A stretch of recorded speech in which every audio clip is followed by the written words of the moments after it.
بسم اللہ الرحمن الرحیم۔ السلام علیکم، میں آپ کی سندھی کی ٹیچر آج آپ کو سندھی میں خط لکھنا سکھاؤں گی۔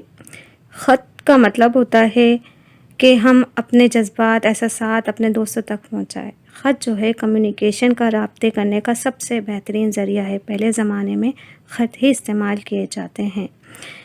خط لکھنے کا ایک طریقہ ہوتا ہے، یعنی کچھ اصول و ضوابط ہوتے ہیں جو آپ کو سامنے دکھائی دے رہے ہیں، آپ کے پاس لائٹس شو ہو رہے ہیں۔ یہ خط لکھنے کا طریقہ ہے۔ پہلے زمانے میں اپنے جذبات وغیرہ بیان کرنے کے لیے یا دعوت وغیرہ دینے کے لیے،